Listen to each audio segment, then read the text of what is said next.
Monsieur Corbière. Merci. D'abord, monsieur le directeur, tout en vous remerciant de votre présence, sans revenir sur votre parcours, je veux dire au nom de notre groupe que tout à l'heure, très clairement, vous avez prêté serment en assurant que vous alliez dire toute la vérité, rien que la vérité. Et c'est pourtant clairement contradictoire avec ce que vous avez déclaré ensuite en disant que vous ne répondriez pas à certaines questions en raison du mandat que le président de la République vous avait confié. Vous n'avez pas déclaré ici que vous déclarez toute la vérité, que seulement le président de la République vous a autorisé à dire. Et je dois dire que nous en sommes fort agacés et fort déçus. Ceci étant dit, vous nous avez annoncé que le mercredi 2 mai, c'est donc M. Kohler et non vous qui avez informé le président de la République de la situation qui nous rassemble ici. Je vous demande, savez-vous les consignes précises qu'a données le président de la République en apprenant cette situation? A-t-il demandé que M. Benalla soit sanctionné? A-t-il demandé que le dossier, que l'affaire, si je puis dire, soit transmise devant la justice? Savez-vous si par la suite, une fois que M. le Président de la République est rentré de ce voyage, il a demandé si les sanctions avaient été prises et s'il a demandé clairement quelle était la nature de ces sanctions?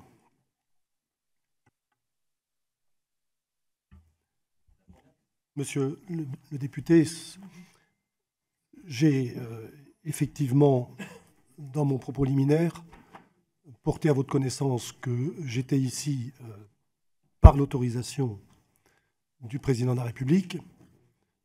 Je rappelle que dans notre Constitution, rien ne prévoit que les collaborateurs du président de la République puissent être entendus par une commission d'enquête. Et comme je me suis permis de le dire, je dois veiller au principe de séparation des pouvoirs dans la mesure où il y a d'une part une information judiciaire qui est ouverte sur les faits qui justifient votre commission d'enquête et que, en vertu de notre Constitution, l'action et l'activité du président de la République ne relèvent pas du contrôle du Parlement. Et donc c'est à ce titre, en vertu de ce principe de séparation constitutionnelle, que je ne peux pas évoquer un certain nombre de questions qui touchent à l'organisation de l'Élysée. Ce n'est pas du tout un refus de répondre. C'est le respect de notre Constitution et des principes qui garantissent notre État de droit. S'agissant de l'information qui a été portée à la connaissance du président de la République sur les faits qui se sont déroulés le 1er mai, j'ai indiqué que j'ai recueilli les informations dans des délais extrêmement rapides, à partir de ce que j'ai vu, à partir de ce que m'a dit M. Benalla, de vérification auprès de la préfecture de police pour bien m'assurer qu'il y avait bien eu des affrontements place de la Contrescarpe la veille au soir. Je rappelle qu'il y a eu 31 interpellations. Ces éléments, je les ai portés à la connaissance du secrétaire général de l'Élysée qui, lorsque le président est en déplacement à l'étranger, effectue un point quotidien sur l'ensemble des affaires qui concernent le pays. Et c'est au cours de cet entretien, auquel je n'ai pas assisté, que le secrétaire général de l'Élysée a porté à la connaissance du président les éléments que moi je lui avais donnés. Et parmi les éléments que j'avais fournis au secrétaire général figurait ma proposition d'une sanction de 15 jours. Bon. Dès que le président en a été informé, j'ai mis en œuvre cette mesure.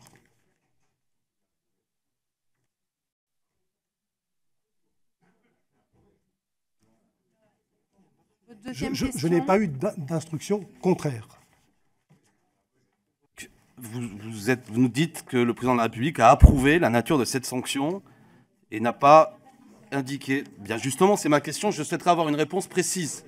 Le président de la République a-t-il demandé que la justice soit saisie, notamment en vertu de l'article 40, ou s'est-il satisfait, si je puis dire, de la sanction que vous aviez proposée. Manifestement, après vous avoir entendu, nous comprenons que le président de la République, en pleine connaissance, au vu des informations que vous avez données vous-même et le secrétaire général de l'Élysée, a considéré que cette sanction était adaptée. Je vous pose une deuxième question. Vous avez contesté tout à l'heure l'existence, de manière assez virulente, qu'il y aurait des projets de réorganisation de nouveaux services de sécurité du président. Vous l'avez dit avec une certaine clarté. Pourtant, au même moment où nous parlons, des auditions, notamment au Sénat, d'organisations de syndicats de policiers, je pense notamment au syndicat Alliance, affirment qu'une réorganisation était en cours, notamment du GSPR. Je renouvelle ma question. Y avait-il une réorganisation donc, des services de sécurité du président? Et pouvez-vous nous dire si M. Benalla et toute une série d'autres acteurs, je reviens dans ma troisième question là-dessus, n'avaient pas un rôle à jouer dans cette réorganisation des services de sécurité du président?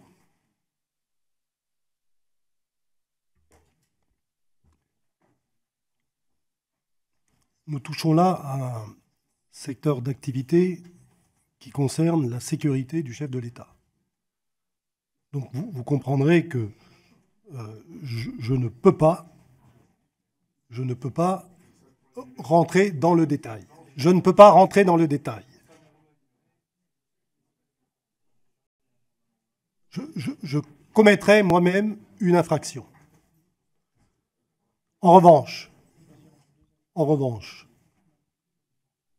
je vous confirme qu'il y a une réflexion en cours à l'Élysée pour rapprocher les deux services qui assurent la sécurité à la fois du président de la République et des enceintes présidentielles, que cette réflexion est menée et pilotée par le général commandant le commandement militaire de l'Élysée, et non pas M. Benalla,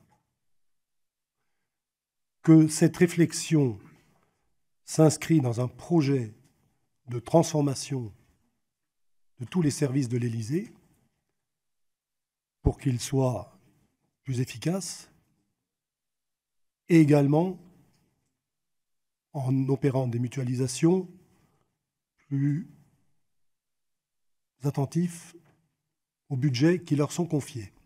Ce projet, j'ai eu l'occasion de l'aborder très récemment devant la 4e chambre de la Cour des comptes, dans le cadre du contrôle annuel qu'effectue cette haute juridiction sur les comptes de l'Élysée. J'ai présenté ce projet et je ne pense pas qu'après cette présentation, on puisse un seul instant imaginer qu'on est en train de créer à l'Élysée une milice privée ou une garde prétorienne. C'est un projet d'évolution des services qui s'inscrit dans un projet de transformation qui est contrôlé par les organismes de contrôle, mais dont je ne peux pas vous donner les volets opérationnels qui touchent à la sécurité du chef de l'État. M. Benalla, il n'a jamais été envisagé que M. Benalla ait une fonction de direction ou de responsabilité dans cette direction. Ce projet qui consiste à rapprocher des services qui ont des cultures très différentes nécessite une concertation avec toutes les personnes. Et donc, il y a plusieurs groupes de travail, qui sont actuellement créés. Et ces groupes de travail associent un certain nombre de personnalités qui, dans leur fonction au Palais de l'Élysée, sont directement ou indirectement concernés par la fonction sécurité. M. Benalla faisait partie de ces personnalités et à ce titre, il était parfois présent dans des groupes de travail. C'est une logique de concertation qui est absolument indispensable pour réussir un projet aussi important.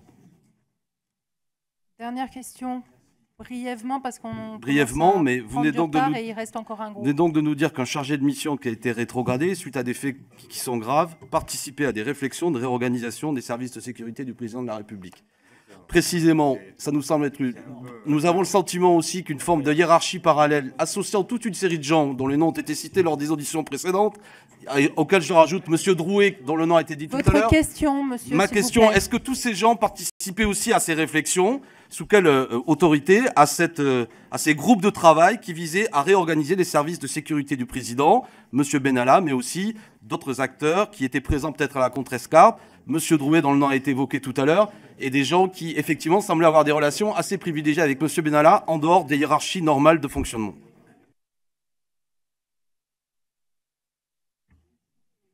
Le pilotage de ce projet, je l'assure personnellement. J'ai réuni plusieurs fois les personnels pour bien expliquer la démarche, les objectifs, les échéances et les moyens. Ensuite, au quotidien, ce chantier est piloté par le général commandant le commandement militaire de l'Élysée. Pour le groupe GDR, monsieur Peu. Oui, merci, Madame la Présidente.